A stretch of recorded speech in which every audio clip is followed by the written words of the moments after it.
So today we're going to talk about oxidation, okay? A very exciting topic.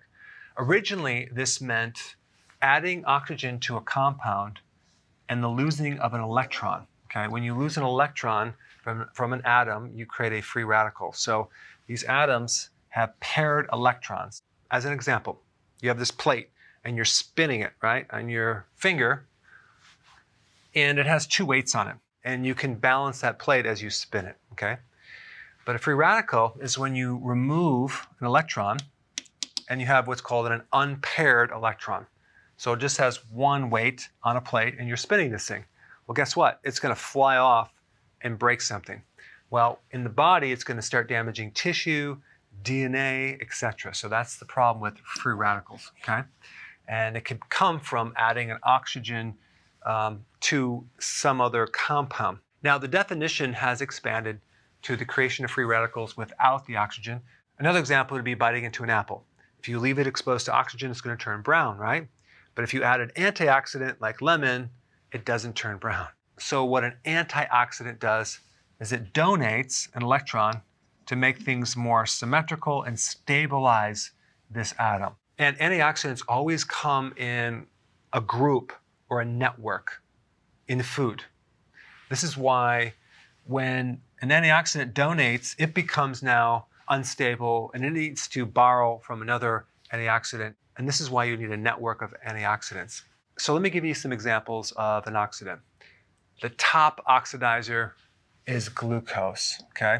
So what's going to happen if you have high sugar in your blood, your body's going to metabolize that. It's going to create a massive amount of oxidation, okay?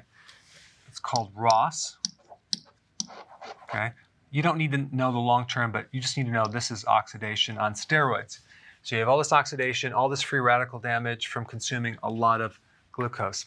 Now it's interesting, when you consume antioxidants, and a lot of different nutrients act as an antioxidant, like zinc, selenium, even though they're minerals, they're not like vitamin C, for example, they act like an antioxidant. And then you have vitamin E, vitamin C, even vitamin D, and even ketones can all act as an antioxidant to reduce the complications of diabetes, for example. And that's what it's really doing. It's minimizing the damage control.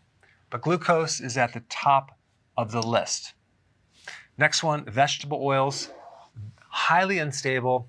They're always cooked to stabilize them, but typically they're an omega-6 fatty acid that becomes very unstable. I'm going to talk more about this in a second. And then we have iron. Think about when you have like rust. If you combine oxygen with iron, you get rust. So iron in very high amounts in your body is very, very dangerous because it's going to create a lot of oxidation. So a deficiency of iron is very, very dangerous, but an excess is also very dangerous. Pollution in the environment, chemicals in the environment, and just having low antioxidants because you don't like vegetables, okay? That can actually create an imbalance. So when you have too much oxidation versus antioxidants, that's called oxidative stress, okay? Because it's not in balance. Now let's come back to this vegetable oil, which is really not even vegetable oil, it's seed oil.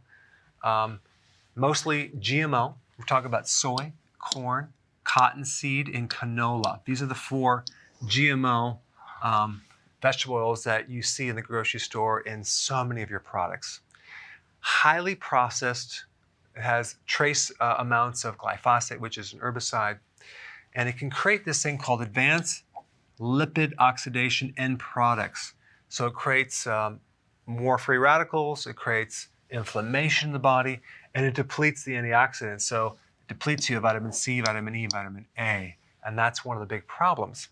When people go to restaurants or they go to fast food restaurants, they're using these oils and they keep reheating it over and over and over. And they might reuse this for a week or 2 weeks.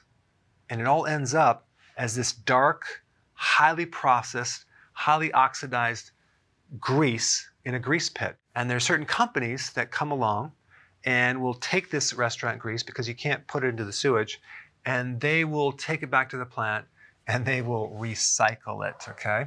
And guess where they put it back into? Animal feeds. I printed this off one of the websites on one of the companies. There's a couple little quotes here that's quite interesting.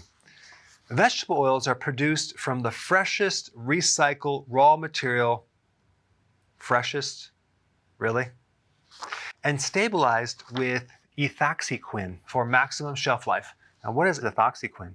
Ethoxyquin was developed by, take a wild guess, Monsanto in the 50s.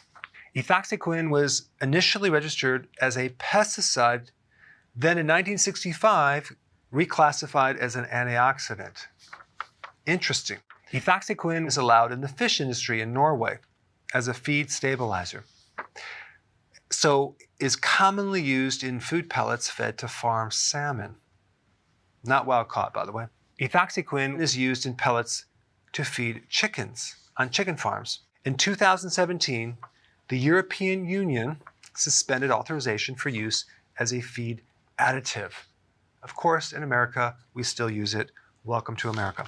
The agency, and I'm talking about the agency in Europe, found one of its metabolites to be genotoxic. That means toxic to your genes, and mutagenic. That means it can generate mutations. So this is just another reason why to do keto healthily, okay? For those of you that are new, I put a link down below. But if you're going to a restaurant, realize you might be getting some of these oils. All right, thanks. Hey, if you're liking this content, please subscribe now, and I will actually keep you updated on future videos.